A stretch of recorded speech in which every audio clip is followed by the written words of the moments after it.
بسم اللہ الرحمن الرحیم۔ محترم ناظرین السلام علیکم۔ ہارون الرشید کا وزیر اسماعیل اپنے ساتھیوں کے ساتھ شکار کے لیے نکلا۔ شکار کرتے کرتے اس کے ساتھی پیچھے رہ گئے اور آخرکار وہ اپنے ساتھیوں سے بچھڑ گیا۔ صحرا کی تیز گرمی میں جب اس پر پیاس کا غلبہ ہوا تو اس نے ادھر ادھر دیکھا۔ اسے ایک خیمہ دکھائی دیا۔ اپنے آپ سے کہا چلو اس خیمے میں جا کر آرام کرتا ہوں، بعد میں ساتھیوں کو ڈھونڈ لوں گا۔ وہ آدھے جہاں کا وزیر تھا، کہتا ہے کہ جب میں قریب پہنچا تو ایک حسین و جمیل جوان عورت کو دیکھا جو خیمے میں تنہا بیٹھی ہوئی ہے۔ عرب لوگ مہمانوں کو بہت دوست رکھتے ہیں۔ جیسے ہی اس عورت نے مجھے دیکھا تو سلام کیا اور کہا اندر تشریف لے آئیں۔ میں خیمے کے اندر چلا گیا۔ اس عورت نے مجھے بیٹھنے کے لیے کہا۔ میں جب خیمے میں بیٹھ گیا تو میں نے اس سے کہا مجھے بہت پیاس لگی ہے۔ اس کا رنگ تبدیل ہو گیا اور کہا کیا کروں، مجھے میرے شوہر کی اجازت نہیں ہے کہ میں تم کو پانی دے سکوں، لیکن میرے پاس دوپہر کے کھانے کے لیے دودھ رکھا ہوا ہے، تو دودھ پی لو، میں دوپہر کا کھانا نہیں کھاؤں گی۔ اسماعیل کہتا ہے میں نے دودھ پیا۔ وہ عورت مجھ سے باتیں نہیں کر رہی تھی۔ اچانک میں نے دیکھا کہ اس کی حالت غیر ہو رہی ہے۔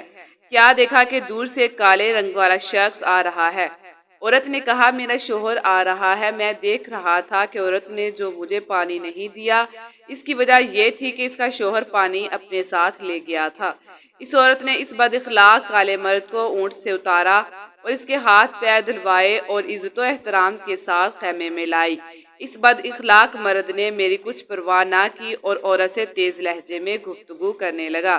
اسماعیل کہتا ہے مجھے اس مرد سے نفرت ہوئی اور میں اپنی جگہ سے اٹھا اور اس بات کی پرواہ نہ کی کہ باہر گرمی ہے، میں خیمے سے باہر نکل گیا۔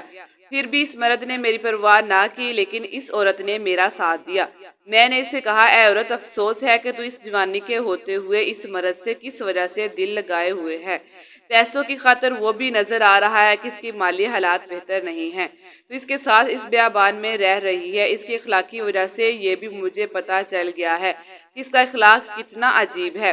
اس کی خوبصورتی کی وجہ سے تو یہ بوڑھا ہے اور رنگ روپ کا بھی اچھا نہیں ہے، پھر کس وجہ سے اس کے ساتھ رہ رہی ہو؟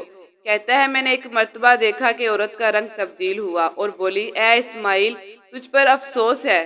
میں نہیں سمجھتی تھی کہ تو ہارون الرشید کا وزیر ہوتے ہوئے اس طرح کی باتیں کرے گا اور میرے دل سے میرے شوہر کی محبت کو کم کرے گا۔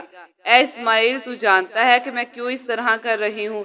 اس کی وجہ یہ ہے کہ میں نے پیغمبر اکرم صلی اللہ علیہ وآلہ وسلم کا فرمان سنا ہے کہ آپ صلی اللہ علیہ وآلہ وسلم نے فرمایا الایمان نصفہ الصبر و نصفہ الشکر، یعنی ایمان کے دو حصے ہیں، آدھا صبر اور آدھا شکر۔